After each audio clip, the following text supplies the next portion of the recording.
ताबीज। सुप्रिया का रोज किसी न किसी बात पर अपनी बहू तारा से झगड़ा होता ही रहता। दोनों स्वभाव से जिद्दी और अड़ियल थे। दोनों में से कोई भी एक दूसरे के आगे झुकना नहीं चाहता था। फिर एक दिन, तारा कहाँ मर गई थी तू अभी तक? सुबह से शाम हो गई, घर में इतना काम पड़ा है, ये सब छोड़कर कहाँ मौज मस्ती करने गई थी? आपके घर के सारे काम करने का मैंने ठेका नहीं ले रखा। आप भी तो अपने दोस्तों के साथ किटी पार्टी करने जाती हैं, तब तो मैं आपको नहीं टोकती। अरे मैं तेरी सास हूँ, तू मेरी सास नहीं है। सास है तो क्या मुझे चैन की सांस नहीं लेने देंगी आप?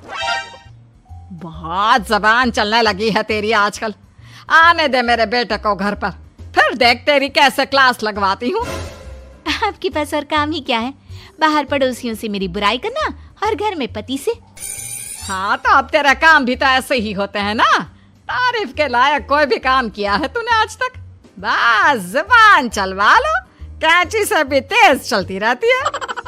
सिर्फ जुबान ही नहीं, हाथ पैर भी चलते हैं, जिनकी वजह से आपको घर में इतनी सफाई देखने को मिलती है, वरना आपको तो अपनी किटी पार्टियों से फुर्सत नहीं मिलती। तो कहना क्या चाहती है? घर का क्या सारा काम तू खुद अकेला करती है? तो और क्या नौकरानी करती है? इसी तरह तारा और सुप्रिया में आए दिन लड़ाई होती। दोनों के दिन की शुरुआत ही एक दूसरे से लड़कर शुरू होती और लड़कर ही खत्म होती, मानो ये अब उनकी दिनचर्या का हिस्सा बन चुकी हो। शाम को तारा का पति वैभव घर आता है। वैभव को देखते ही उसकी माँ सुप्रिया उसके पास आती है और कहती है, बेटा वैभव, अच्छा हुआ जो तू आज जल्दी घर आ गया। देखना तेरी बीवी सुबह से मुझसे लड़ी जा रही है। माँ की बातें सुनकर वैभव तारा को जोर जोर से आवाजें देने लगता है। क्या हुआ जी, इतना चीख क्यों रहे हो? तारा, तुमने आज फिर माँ से लड़ाई की? अरे लड़ाई मैंने नहीं की, शुरुआत पहले इन्होंने की थी। समझा दीजिए अपनी माँ को। मुझे कहीं भी आते जाते टाइम टोके नहीं, वरना मैं अपना सामान बांधकर मायके चली जाऊंगी। इतना कहकर तारा वहां से चली जाती है। ये सब क्या चल रहा है माँ? किसी दिन मैं आप लोगों के चक्कर में जरूर पागल हो जाऊंगा। आप लोग कभी प्यार से क्यों नहीं रहते? अरे वो हमेशा मेरी बातों का उल्टा जवाब देती है बेटा। अब तू ही बता मैं क्या करूं? तो आप उसे ताने मारती ही क्यों है माँ? वाह बेटा वाह, तुझे मेरे ताने दिखते हैं, उसका बात करने का तरीका नहीं दिखता। देखा नहीं वो किस तरह से बात करती है मुझसे। मुझे माफ कीजिए माँ, मुझे आप दोनों के बीच में पड़ना ही नहीं है। आप दोनों ही एक जैसे हो। इतना कहकर वैभव वहां से चला जाता है। वैभव के जाने के बाद सुप्रिया सोच में पड़ जाती है। धीरे धीरे समय बीतने लगता है और एक दिन सुप्रिया को पता चलता है कि उनके गांव में एक महात्मा ठहरे हुए हैं जो वशीकरण करना जानते हैं। तो सुप्रिया भागते हुए उन बाबा का पता ढूंढने निकल पड़ती है। इस बात की खबर जैसे ही तारा को चलती है, वो भी उस बाबा की खोज में निकल पड़ती है। अगले दिन सुबह, आज तारा और सुप्रिया दोनों ही बहुत अच्छे मूड में होती है। ना सुप्रिया तारा को देखकर कोई ताना मारती है, ना तारा अपनी सास से बेवजह उलझती है। दोनों मिल बांट कर रसोई में काम करती हैं। भाई तारा, जरा मुझे वो चाय पत्ती पकड़ाना। ये लीजिए माँ जी, क्या आप मेरे लिए भी चाय बना देंगी? अरे हाँ हाँ, क्यों नहीं। इसी तरह दिन बीतते हैं और दोनों का रिश्ता भी निखरने लगता है। ऐसे ही देखते 3 महीने बीत जाते हैं। आजकल ये मैं क्या देख रहा हूँ? अचानक आप दोनों के बीच इतना प्यार कैसे हो गया? एक दिन था जब कभी माँ आप तारा को ताने देते देते नहीं थकती थी, और तारा तुम पहले तो कितना उलझती थी माँ से, तो अब ये अचानक क्या हो गया आप दोनों को? अरे यह सब तो एक बाबा का कमाल है, जिसने मुझे ये ताबीज दिया था। सुप्रिया के हाथ में बंधा ताबीज देखकर तारा चौंक जाती है। ये ताबीज तो उस बाबा ने मुझे भी दिया था, आपको अपने वश में करने के लिए। इसका मतलब तू भी उस बाबा से मिलने गई थी? आपकी हरकतों की वजह से ही मुझे जाना पड़ा था।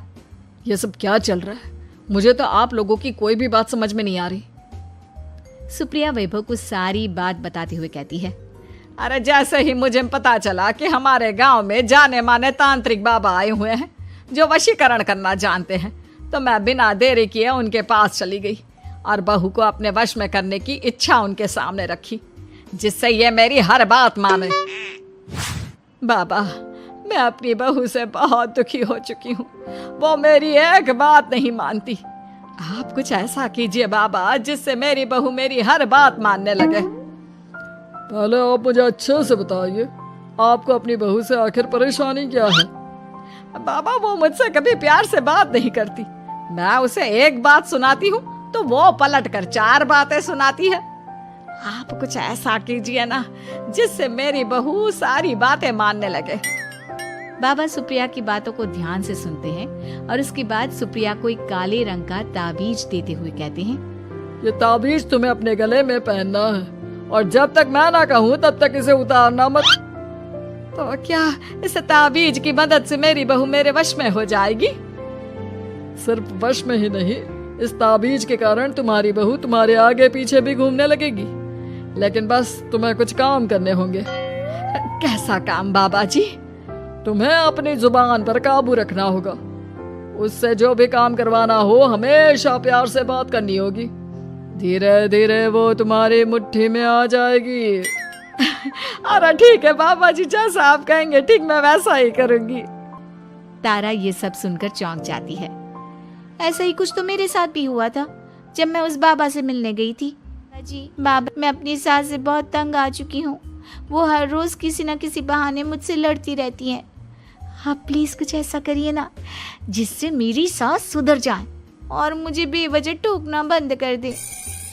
तारा की ये बातें सुनकर पहले तो बाबा सोच में पड़ जाते हैं।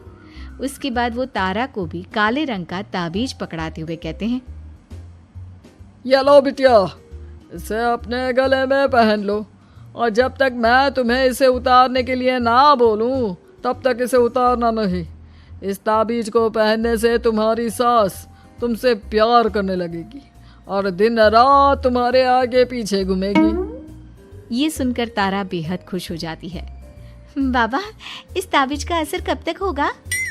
अगर तुमने मेरी सारी बातें मानी तो इस ताबीज का असर तुम्हें 2 दिन बाद ही दिखने लगेगा। उसके लिए सबसे पहले तुम्हें अपनी सास को इज्जत देनी होगी, उनके साथ प्यार से बर्ताव करना होगा और अगर कोई भी काम भी करवाना हो तो प्यार से ही बात करनी होगी। फिर देखना वो कैसे तुम्हारे इशारों पर नाचती है। ठीक है बाबा जी, जैसा आपने कहा है मैं ठीक वैसे ही करूंगी। इसका मतलब उस बाबा ने हम दोनों को एक जैसे ताबीज देकर पागल बना दिया। जरूर कोई ढोंगी बाबा होगा।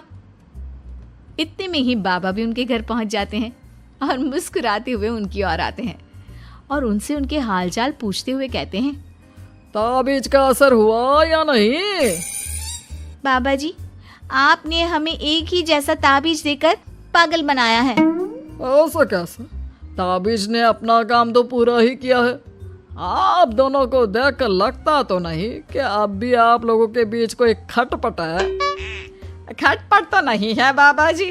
अब तो मेरी बहू मेरी हर छोटी बड़ी जरूरतों का ख्याल रखती है, मेरी सेवा करती है। हाँ, वैसे अब तो मम्मी जी मुझे ताने भी नहीं देती और ना ही कहीं आने जाने में टोकती हैं।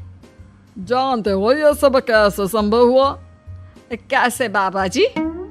यह सब तुम दोनों के कारण ही संभव हुआ है। मैंने जो ताबीज दिया था वो सिर्फ एक धागा ही था। ये चमत्कार तो तुम दोनों ने अपनी जुबान पर संयम रखकर प्यार और संयम के साथ काम करके किया है। बिटिया, कुछ कमी तुम्हारे अंदर थी तो कुछ कमी तुम्हारे सास के अंदर थी। इसीलिए तुम दोनों को सुधारने और तुम्हारी गलती का एहसास कराने का यही एक रास्ता था।